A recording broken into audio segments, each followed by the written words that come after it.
देखते हैं question number 21 का एक घन का आयतन 1331 सेंटीमीटर क्यूब है, इसकी प्रत्येक भुजा ज्ञात कीजिए। ठीक है, तो देखते हैं। देखो घन का आयतन कितना दे रखा है।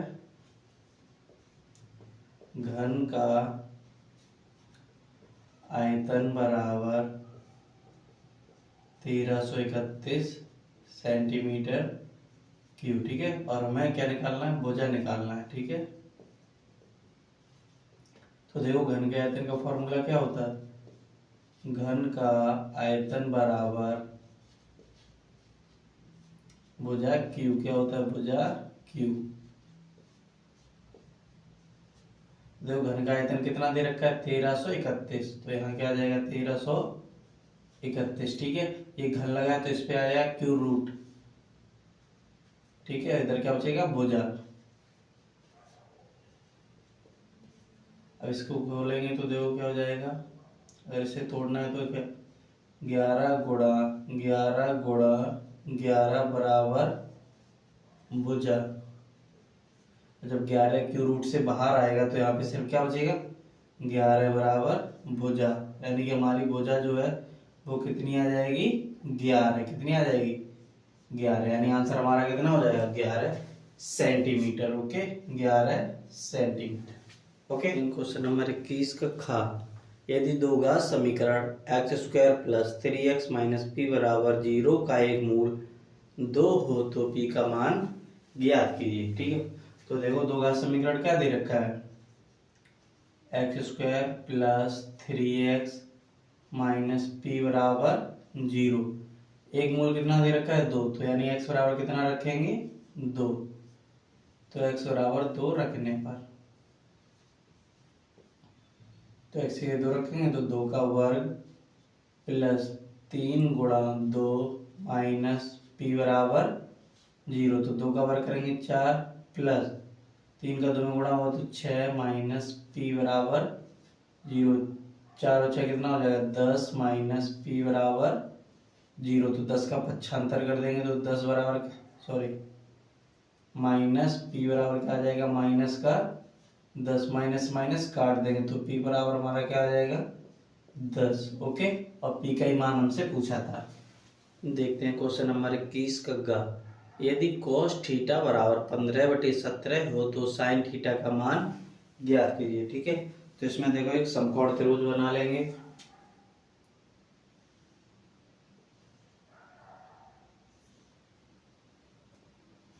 ए बी और सी। ठीक है, हो जाएगा हमारा थीटा। ठीक है, अब cos थीटा बराबर देखो कितना दे रखा है, cos थीटा बराबर 15/17 और हमें निकालना क्या है, sin थीटा। देखो cos को हम क्या लिख सकते हैं, लाल बटे कक्का लिखते हैं। तो cos sin और cos का हो जाएगा आधार बटे कड़। तो आधार हमारा कितना हो जाएगा, 15 और कड़ हमारा कितना हो जाएगा, 17। और लंब हमें निकालना है। ठीक है, तो कौन से फिर में लगा देंगे, पाइथागोरस। पाइथागोरस प्रमेय से। तो यहाँ पे देखो क्या होती है, कड़ का वर्ग बराबर आधार का वर्ग प्लस लंब का वर्ग। तो कड़ देखो, कड़ हमारे पास कितना है, 17। तो 17 का वर्ग हो जाएगा बराबर आधार कितना है, 15। तो 15 का वर्ग प्लस लंब का वर्ग। तो 17 का वर्ग कितना होता है, 289। 15 का कितना होता है, 225 प्लस लंब का वर्ग। देखो 225 का पक्षांतर कर देंगे तो 289 प्लस का पक्षांतर करें तो माइनस का हो जाएगा, माइनस का 225 बराबर लंब का वर्ग। तो देखो घटाओ, 9 से 5 जाएगा 4, 8 से 2 जाएगा 6 और 2 से 2 जाएगा 0। इधर वर्ग लगा, वर्ग हटा के इस पे क्या आ जाएगा, रूट बराबर लंब। तो लंब हमारा कितना निकल जाएगा, 8। ठीक है, यानी रूट के अंदर कितना ले सकते हैं, 8 गुणा 8। तो लंब बराबर हमारा क्या हो जाएगा, 8। तो लंब हमारा क्या निकल गया है, 8। तो ये हमारा 8 आ गया। ठीक है, हमसे वैल्यू किसकी पूछी है? साइन थीटा की। तो देखो साइन थीटा, साइन थीटा बराबर क्या होता है? लंब बटे कर्ण। क्या होता है? लंब बटे कर्ण। तो लंब हमारा कितना है? 8 और कर्ण कितना है? 17। तो 8 बटे क्या हो जाएगा? 17। ये हमारा साइन थीटा का वैल्यू आ जाएगा। देखते हैं क्वेश्चन नंबर 21 का घ। निम्नलिखित बारंबारता सारणी का माध्य ज्ञात कीजिए। वर्ग अंतराल और बारंबारता दे रखी है। ठीक है, तो देखते हैं। देखो बारंबारता को किससे डिनोट करते हैं? एफ से। हमें यहाँ पे क्या निकालना पड़ेगा? मध्यमान। क्या? मध्यमान। तो मध्यमान को हम किससे डिनोट कर देंगे? एक्स। ठीक है, तो देखो मध्यमान कैसे निकालते हैं? जो वर्ग अंतराल दे रखा है इनको जोड़ के 2 का भाग लगाना होता है। तो 2 को 0 को जोड़ेंगे 2 और 2 का भाग लगाएंगे तो कितना मिलेगा हमें? 1। ठीक है, ऐसे ही 4 और 2 को जोड़ेंगे 6, 6 में अगर 2 का भाग लगाएंगे तो 3। ऐसे ही 6 और 4 को जोड़ेंगे 10, 10 में अगर 2 का भाग लगाएंगे तो 5। ठीक है, अब देखो भाग लगाने की आवश्यकता नहीं। वर्ग अंतराल में अंतर का देख लो, कितने का अंतर है? 2 2 का अंतर है, तो इसलिए इधर 2 2 जोड़ते जाओ। 1 में 2 जोड़ा 3, 3 में 2 जोड़ा 5, 5 में 2 जोड़ेंगे तो 7 और 7 में 2 जोड़ेंगे तो 9। ठीक है, तो ये हमारा मध्यमान आ गया। आप देखो अब हमें f और x का गुणा निकालना पड़ेगा, यानी कि f इंटू एक्स निकालना पड़ेगा। ठीक है, तो देखो बारंबारता f और x का गुणा कर दें। एक का 1 में गुणा करेंगे तो 1, 2 का 3 गुणा करेंगे तो 6, 6 का 5 में करेंगे तो 30, 8 का 7 में करेंगे तो 56, 9 का 3 में करेंगे तो 27। ठीक है, अब हमें जोड़ना पड़ेगा। बारंबारता को जोड़ देंगे तो देखो सिग्मा एफ बराबर क्या हो जाएगा? 6 और 2 8, 8 और 1 9। ठीक है, 9 और 8 17, 17 और 3 20। कितना हो जाएगा? 20। इधर मल्टीप्लाई वाले सिग्मा एफ एक्स हो जाएगा कितना? देखो 7 और 6 13, 13 और 6 19 और 1 20। आंसर कितनी हो जाएगी? 2। ठीक है, 5 और 2 7, 3 10 और 2 12। तो सिग्मा एफ एक्स कितना आ जाएगा? 120। हमें निकालना क्या है? माध्य। तो देखो माध्य बराबर क्या होगा? माध्य बराबर, जिसे x बाहर से डिनोट करते हैं, सिग्मा एफ एक्स बटे में सिग्मा एफ। तो सिग्मा एफ एक्स देखो कितना दे रखा है? 120 बटे सिग्मा एफ कितना है? 20। तो 0 से 0 2 6 12। तो माध्य हमारा कितना आ जाएगा? 6। ओके, देखते हैं कि इसका बिंदुओं -3, 10 और 5, 4 को मिलाने वाले रेखाखंड के मध्य बिंदु के निर्देशांक ज्ञात कीजिए। ठीक है, तो देखो पहले एक रेखाखंड बना लेंगे। ये हमारा ए पॉइंट हो जाएगा और ये बी। ए के निर्देशांक देखो कितना? -3, 10 और बी के हो जाएंगे 5, 4। ठीक, को मिलाने वाले रेखाखंड के मध्य बिंदु, यानी यहाँ पे मध्य बिंदु ये, इसे P मान लेंगे। इसके निर्देशांक हमें निकालने हैं। ठीक है, A, B हमें निकालना है। ओके, निर्देशांक देखो दे रखे और मध्य बिंदु के फॉर्मूला क्या होता है मध्य बिंदु निर्देशांक निकालने का? A बराबर x1 प्लस x2 बटे में 2। ठीक है, और B बराबर y1 प्लस y2 बटे में 2। ठीक है, तो ये हमारा x1 हो जाएगा और ये y1, ये हमारा हो जाएगा x2 और ये y2। तो देखो a बराबर क्या आ जाएगा? x1 कितना है? -3 प्लस x2 कितना है? 5 बटे में 2। इसे सॉल्व करेंगे तो देखो a बराबर 5 से 3 जाएगा, प्लस का 2 बचेगा, 2 बटे 2, 2 से 2 काट देंगे तो a बराबर कितना आ गया? 1। ठीक है, अब b के वैल्यू निकालते हैं। तो देखो यहाँ b बराबर कितना हो जाएगा? y1 कितना दे रखा है? 10 प्लस y2 कितना दे रखा है? 4 बटे में 2। तो b बराबर 10 और 4 14। तो 14 बटे 2, 2 7 14। तो b बराबर कितना आ जाएगा? 7। ठीक है, तो मध्य बिंदु के जो निर्देशांक होंगे वो देखो क्या होंगे? मध्य बिंदु के निर्देशांक बराबर क्या? a, b है तो पहले a का रखेंगे, a, b का मतलब 7। तो निर्देशांक क्या आ जाएंगे हमारे? 1, 7। ओके, देखते हैं क्वेश्चन नंबर 21 का 4। यदि बिंदुओं -1, -3 और x, 9 के बीच की दूरी 13 मात्रक है तो x का मान ज्ञात कीजिए। ठीक है, तो देखो निर्देशांक क्या बिंदु क्या दे रखे हैं, -1, -3 और x, 9। ठीक है, और मात्रा कितना दे रखा है, 13। तो देखो बीच की दूरी का फॉर्मूला क्या होता है, d बराबर √x2 - x1 का वर्ग प्लस y2 - y1 का वर्ग। ठीक है, तो यहाँ से देखो ये हमारा क्या हो जाएगा, x1 और ये y1 और ये x2 और ये y2। d बराबर देखो कितना दे रखा है, 13। तो d की जगह कितना आ जाएगा, 13 बराबर x2 का मान रख देंगे कितना है, x माइनस x1 का माइनस, तो माइनस और ये माइनस प्लस हो जाएगा वर्ग प्लस y2 कितना दे रखा है, 9 माइनस y1 3 माइनस का, तो ये वाला माइनस और ये फॉर्मूला प्लस बन जाएगा और वर्ग हो जाएगा। ठीक है, अब दोनों तरफ क्या कर देंगे, वर्ग कर देंगे, दोनों तरफ क्या कर देंगे, वर्ग। तो दोनों तरफ वर्ग करने पर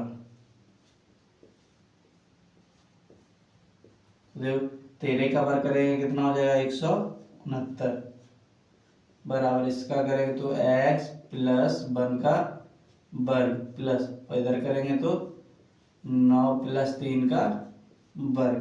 ठीक है, क्योंकि रूट कट जाएगा ओके वर्ग से।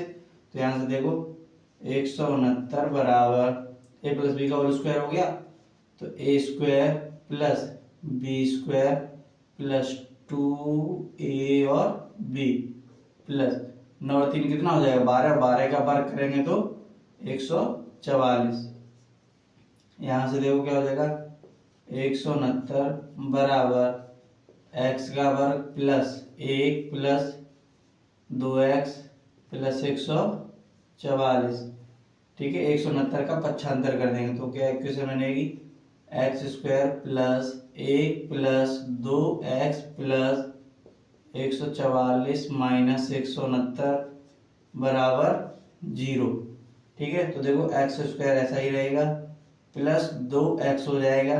अब जोड़ दो, 1 को 144 में जोड़ेंगे तो कितना हो जाएगा, 145। तो 169 से 145 घटाना है, तो 9 से 5 जाएगा 4।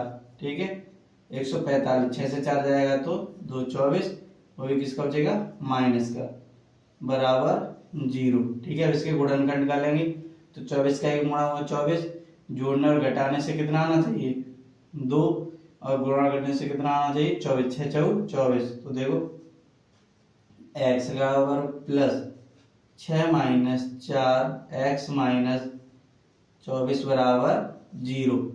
यहाँ से देखो x वर्ग plus 6x minus 4x minus 24 बराबर 0। ठीक है, अब यहाँ से देखो, अब यहाँ से x कॉमन ले लेंगे इन दोनों से, तो क्या आएगा, x ब्रैकेट यहाँ से एक x बचेगा प्लस का क्या बचेगा 6। अब इन दोनों से माइनस का 4 कॉमन ले लेंगे। ठीक है, तो माइनस का 4 कॉमन ले लेंगे तो यहाँ से क्या बचेगा, x माइनस x प्लस का 6, तो x प्लस 6 बराबर 0। तो देखो एक बार x प्लस 6 आ जाएगा ब्रैकेट में, और एक बार x माइनस 4 बराबर 0। तो यहाँ से देखो क्या हो जाएगा, x प्लस 6 बराबर 0, तो x बराबर माइनस का 6। यहाँ से x प्लस 4 बराबर 0, x बराबर कितना हो जाएगा, 4। ठीक है, तो हमसे क्या x का मान पूछा गया है, माइनस लेंगे, पॉजिटिव होता है हमेशा मान, तो x बराबर क्या आ जाएगा, 4 हमारा। ओके, देखते हैं क्वेश्चन नंबर 22 का। दो ऐसे क्रमागत विषम धनात्मक पूर्णांक ज्ञात कीजिए जिनके वर्गों का योगफल 290 हो। तो देखते हैं, देखो दो ऐसे क्रमागत विषम धनात्मक पूर्णांक, तो माना पहला क्रमागत विषम धन पूर्णांक कितना मान लेंगे x+1 और दूसरा क्या मान लेंगे x+3। ठीक है, योगफल कितना दे रखा है, वर्गों का योगफल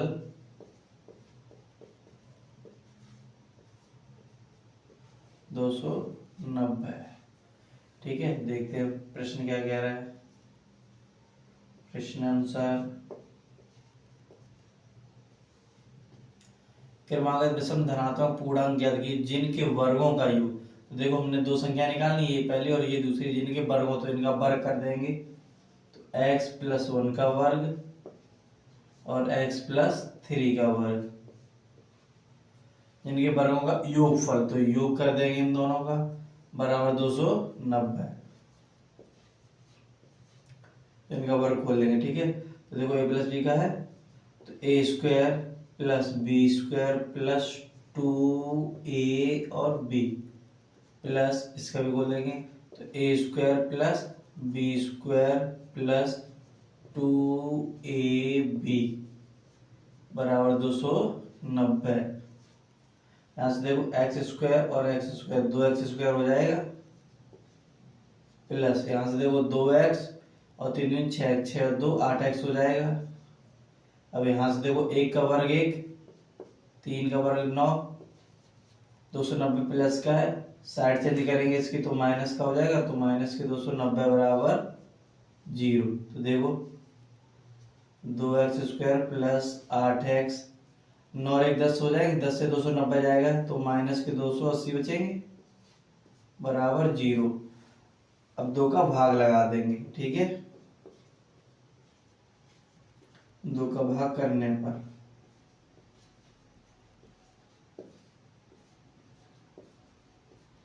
तो यहाँ क्या बचेगा, x का वर्ग प्लस 4x माइनस 140 बराबर 0। अब देखो 140 के x से फैक्टर करने हैं, ऐसे गुणनखंड करने हैं, जिससे गुणा करें तो 140 आना चाहिए, जोड़े घटाए तो कितना आना चाहिए 10। तो देखते हैं x² + 14 + 10 हो जाएगा, क्या हो जाएगा 14x माइनस का 10, तो x ये बाहर लिख देंगे। ठीक है, और माइनस का 140 बराबर 0। तो यहाँ से देखो x² + 14x minus 10x minus 140 बराबर 0। तो इन दोनों से x कॉमन मिल जाएगा, तो x + 14, इन दोनों से माइनस 10 कॉमन मिल जाएगा, तो x + 14 बराबर 0। ठीक है, आगे देखते हैं। एक ब्रैकेट में हो जाएगा x + 14 और दूसरे ब्रैकेट में हो जाएगा x माइनस 10 बराबर 0।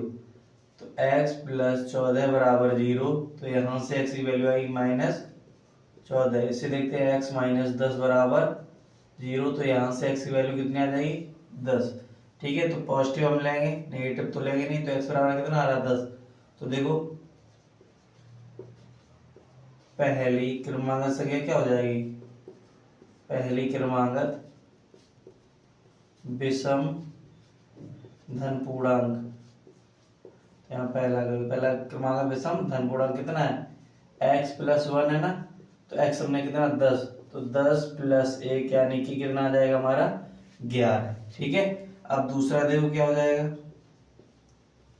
दूसरे के लिए क्या है x+3, तो x से 10 रखेंगे, 10 + 3 बराबर 13। तो दोनों हमारे हो जाएंगे, एक आएगा हमारा 11 और एक आएगा 13, यानी 11 और 13। ओके, देखते हैं क्वेश्चन नंबर 22 का सिद्ध कीजिए कि दो सकेंद्रीय वृत्तों में बड़े वृत्त की जीवा जो छोटे वृत्त को स्पर्श करती है स्पर्श बिंदु पर समद्विभाजित होती है। ठीक है, तो देखते हैं। देखो सिद्ध कीजिए कि दो सकेंद्रीय वृत्त, तो एक ये बड़ा वाला वृत्त हो गया और एक ये छोटा इनका वृत्त, दोनों का देखो केंद्र एक ही है। ठीक है, बड़े वृत्त की जीवा, तो बड़े वृत्त की जीवा क्या हो गई AB, जो छोटे वृत्त को स्पर्श करती है। तो यहाँ पे देखो ये छोटा वृत्त है, इसको स्पर्श कर रही है, तो स्पर्श बिंदु पर समद्विभाजित होती है, तो ये समद्विभाजित कर दिया। तो देखो हमें सिद्ध क्या करना है, सिद्ध करना है AC बराबर BC। ठीक है, तभी तो ये समद्विभाजित होगी। तो आगे देखते हैं, देखो माना बड़े वृत्त की त्रिज्या, क्या मान लेंगे, कैपिटल आर। ओके, और छोटे वृत्त की त्रिज्या को क्या मान लेंगे, स्मॉल आर।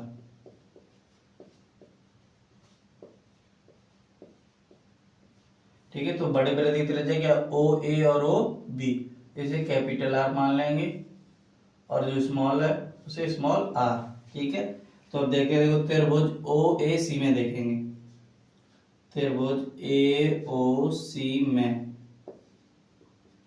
देखो, इसमें त्रिभुज पाइथागोरस प्रमेय लग जाएगी। तो पाइथागोरस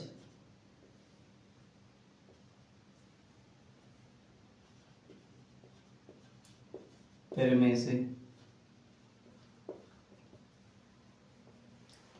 तो देखो इसमें कड़ कड़ हमारा क्या हो जाएगा, ओ और ए। तो ओ ए का वर्ग इक्वल आधार ए सी है, तो ए सी का वर्ग प्लस फिर लम लम क्या हो जाएगा, ओ और सी, तो ओ सी का वर्ग। ठीक है, ओ ए देखो कितना है, कैपिटल आर, तो कैपिटल आर का वर्ग इक्वल ए सी, हमें नहीं पता तो ए सी का ए सी रहेगा, ए सी वर्ग plus O C small R हो जाएगा, तो स्मॉल आर का वर्ग। ठीक है, तो यहाँ से क्या निकल आएगा, ए सी का वर्ग इक्वल कैपिटल आर का वर्ग माइनस स्मॉल आर का वर्ग। तो यहाँ से ए सी बराबर आ जाएगा capital R minus small R और पूरे के ऊपर रूट। ठीक है, इसे समीकरण नंबर क्या दे देंगे, 1। ओके, आगे देखते हैं। अब त्रिभुज बी ओ सी में देखेंगे, तो देखो त्रिभुज बी ओ सी में, ठीक सेम प्रोसेस रहेगी, पाइथागोरस प्रमेय से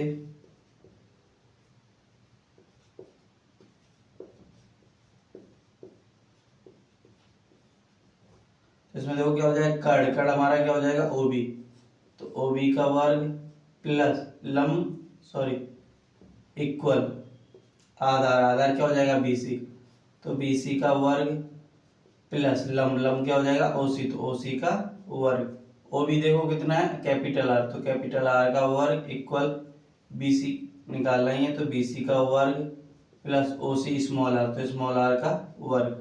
तो यहाँ से देखो क्या हो जाएगा, बी सी का वर्ग इक्वल कैपिटल आर का वर्ग माइनस स्मॉल आर का वर्ग। तो यहाँ से आ जाएगा B C equal root capital R का वर्ग माइनस स्मॉल आर का वर्ग। इसे समीकरण नंबर 2 दे देंगे। ठीक है, अब समीकरण 1 माइनस 2।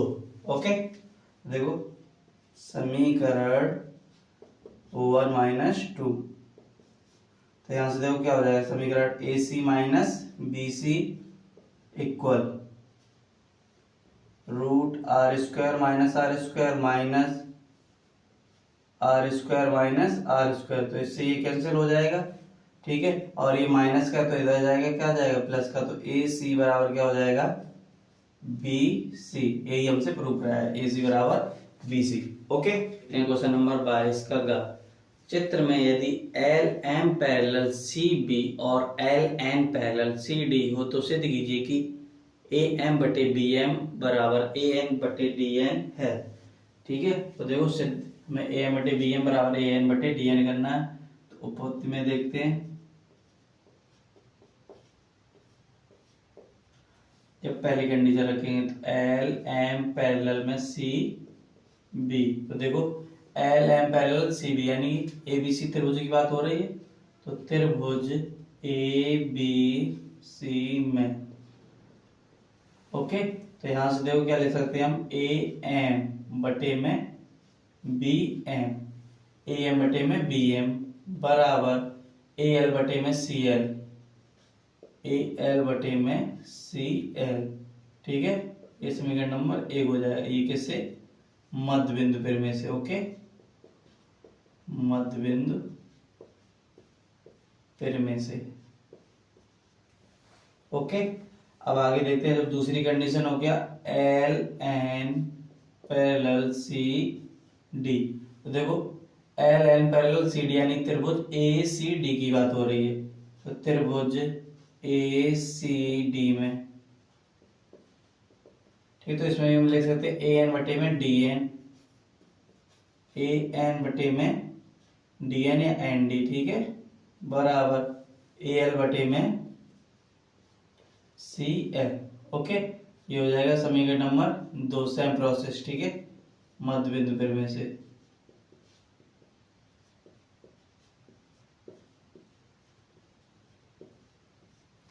तो यहाँ देखते हैं समीकरण 1 और 2 से।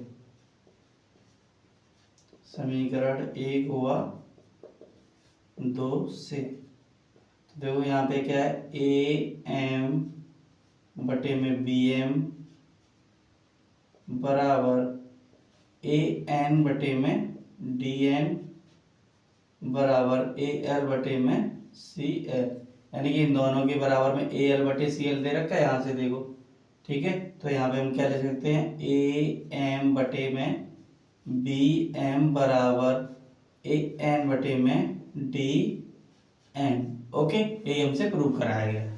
देखते हैं क्वेश्चन नंबर 22 का घात 2 घात बहुपद x square plus 7x plus 10 के शून्यांक ज्ञात कीजिए और शून्यांकों तथा गुणांकों के बीच के संबंध की सत्यता की जांच कीजिए, ठीक है। तो शून्यांक हमें कैसे निकालने होंगे, इसके फैक्टर करके, ठीक है। तो देखते हैं 2 घात बहुपद हमें क्या दे रखा है, x square plus 7x plus 10। तो पहले इसके हम फैक्टर कर लेंगे, तो गुणनखंड करेंगे, देखो क्या आएगा, 10 से कम 10, तो गुणा करें 10 आना चाहिए, जोड़े तो घटाए 7, तो यानी कि 5 दूनी 10 हो जाएगा। तो 5 प्लस 2 x प्लस 10, 5 दूनी 10, 5 और 2 7, ठीक है। तो x square plus 5x plus 2x plus 10, यहाँ से x कॉमन ले लेंगे तो x प्लस 5 हो जाएगा, यहाँ से 2 कॉमन ले लेंगे तो x प्लस 5, तो एक बनेगा x प्लस 5 और दूसरा बनेगा x प्लस 2, तो यहाँ 0, ठीक है। तो x प्लस 5 बराबर 0, तो x बराबर क्या हो जाएगा, माइनस का 5, ठीक है। यहाँ से x प्लस 2 बराबर 0, तो यहाँ से हो जाएगा x बराबर माइनस 2, तो ये अल्फा की वैल्यू हो जाएगी और ये बीटा की माइनस 2। ओके, शून्यांक आ गए हमारे, ठीक है। अब हमें गुणांक और चाहिए, क्या चाहिए, गुणांक। तो देखो 2 घात समीकरण क्या होता है हमारा, A X square plus B Y plus C बराबर 0, यही तो होता है। तो देखो ए की वैल्यू कितनी है इसमें, 1, तो ए बराबर क्या हो जाएगा 1, बी बराबर देखो बी की वैल्यू कितनी दे रखी है 7, कॉमा सी बराबर कितना दे रखा है 10। ओके, तो अब देखते हैं, पहले में शून्यांक तथा गुणांकों के बीच के संबंध की सत्यता की जांच करनी है। तो कैसे करेंगे, अल्फा प्लस बीटा और अल्फा इंटू बीटा वाले फॉर्मूले से, ठीक है। तो अल्फा प्लस बीटा क्या होता है, माइनस का बी बटे ए, और अल्फा इंटू बीटा क्या होता है, सी बटे ए, ठीक है। तो बस हमें इसी में रखना है। तो देखो अल्फा प्लस बीटा वाले से देखते हैं, इसे समीकरण नंबर 1 दे देंगे, इसे समीकरण नंबर 2। तो समीकरण 1 से पहले देखेंगे, समीकरण 1 से अल्फा प्लस बीटा बराबर माइनस का बी बटे ए, ठीक है। तो अल्फा देखो कितना दे रखा है, -5, माइनस बीटा कितना दे रखा है, -2 बराबर माइनस फॉर्मूले का बी देखो बी की वैल्यू कितनी है 7, तो 7 हो जाएगा बटे ए का वैल्यू कितना 1, तो यहाँ 1, 5 और 2 माइनस का 7 हो जाएगा बराबर माइनस का 7, यहाँ से हो गई, ठीक है। अब देखते हैं अल्फा इंटू बीटा से, यानी समीकरण नंबर 2 से।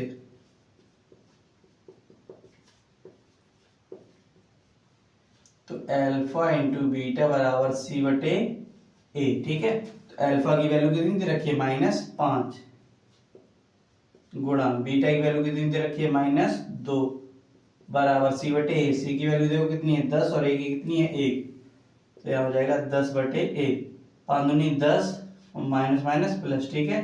एक का दशमलव आगे लगेगा तो 10, यहाँ भी देखो दोनों में -7 और यहाँ 10 और 10, तो ये शून्यांकों और गुणांकों के बीच के संबंध की सत्यता की जांच है। ओके, देखते हैं क्वेश्चन नंबर 22 का इंज्ञा। निम्नलिखित बारंबारता सारणी का माध्य ज्ञात कीजिए, ठीक है। वर्ग अंतराल और बारंबारता दे रखी है, ठीक है। तो बारंबारता को हम किससे डिनोट करते हैं, एफ से। किससे, एफ से। ओके, और हमें क्या निकालना पड़ेगा, एस एक्स। क्या, एक्स यानी कि मध्यमान। क्या, मध्यमान। तो देखो कैसे निकालेंगे, वर्ग अंतराल को जोड़ के इसमें 2 का भाग लगाना होता है। तो 10 में 0 जोड़ेंगे 10, 10 में 2 का भाग लगाएंगे तो 5, 20 और 10 30, 30 में 2 का भाग लगाएंगे तो 15। ठीक है, अब देखो भाग लगाने की आवश्यकता नहीं है, क्योंकि जो वर्ग अंतरालों का अंतर है वो इधर हम जोड़ते जाएंगे। ठीक, 5 में देखो वर्ग अंतराल का अंतर 10 10 का है ना, तो 5 में 10 जोड़ा 15, 15 में 10 जोड़ेंगे तो 25, 25 में 10 जोड़ेंगे तो 35, और 35 में 10 जोड़ेंगे तो 45। ठीक है, अब यहाँ पे हमें निकालना होगा x गुणा f, यानी कि मध्यमान और बारहमारता का गुणनफल। तो x इंटू एफ, या एफ एक्स जिसे बोल सकते हैं। क्या बोल सकते हैं, एफ एक्स। ओके, तो देखो गुणा कर देंगे, 5 दूनी 10, 15 चकू 60, 25 का 7 हम कर देंगे। ठीक है, तो कितना हो जाएगा, 7 5 35, 3 7 दूनी 14, 3 17, 175। ठीक, 35 का कर देंगे तो 5 3 15, 3 3 9 10, और 45 दूनी 90। ओके, अब देखो हम एफ एक्स को जोड़ लेंगे और एफ को जोड़ लेंगे, यानी बारंबारता का योग कर देंगे और इन दोनों का। ठीक है, तो देखो जोड़ 5 5 10 हो जाएगा, हासिल 1। ठीक है, 6 और 1 7, 7 और 7 14, 14 और 1 हासिल 15, 15 में अगर 9 जोड़ेंगे तो कितना होगा, 24, हासिल 2, 1 2 और कैरी 2 कितनी हो जाएगी, 4। ये क्या होता है, सिग्मा एफ एक्स। ठीक है, और हम क्या निकालेंगे, अब सिग्मा एफ। इसे जोड़ते हैं तो देखो कितना आएगा, 7 3 10, 10 और 4 14, 14 और 2 16 और 2 18। हमें निकालना क्या है, माध्य। ठीक है, तो माध्य का देखो फॉर्मूला क्या होता है, माध्य बराबर, और माध्य को हम किससे डिनोट करते हैं, एक्स बार से। ओके, क्या होता है देखो, सिग्मा एफ एक्स बटे में सिग्मा एफ बराबर। ठीक है, तो सिग्मा एफ एक्स देखो कितना निकला, 440 बटे, और सिग्मा एफ कितना आया, 18। ठीक है, तो देखो डिवाइड दे देंगे, 18 का 44 में देंगे। ठीक है, 18 दूनी 36, कितना बचा, 36 हो गया, 4 4 8 80 बचा। ठीक है, 18 दूनी 36, 18 3 54, 18 चौको 72, 18 पंचे 90 ज्यादा हो जाएगा। ठीक है, 18 6 72, 8 बजेगा 10, मतलब फिर 6 6 ही आ जाएगा। तो हमारा जो माध्य आएगा वो कितना आएगा, 26.66। ओके, देखते हैं क्वेश्चन नंबर 22 का 4। एक थैले में 5 लाल गेंदें और कुछ नीली गेंदें हैं। यदि इस थैले में से नीली गेंद निकालने की प्रायिकता लाल गेंद निकालने की प्रायिकता की दोगुनी है, तो थैले में नीली गेंदों की संख्या ज्ञात कीजिए। ठीक है, तो देखते देखो थैले में लाल गेंदें कितनी दे रखी हैं, 5। तो लाल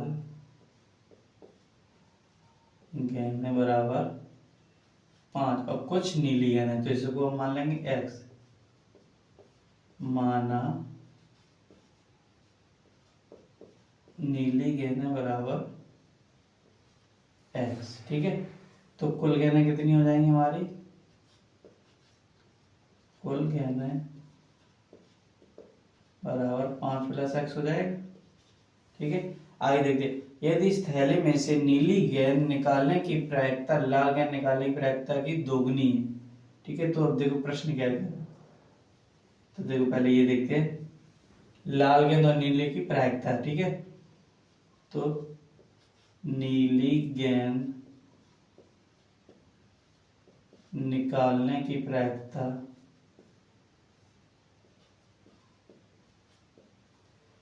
क्या हो सकती है, लाल गेंद निकालने की प्रायिकता की दोगुनी। तो प्रायिकता बराबर 2 गुणा लाल गेंद निकालने की प्रायिकता।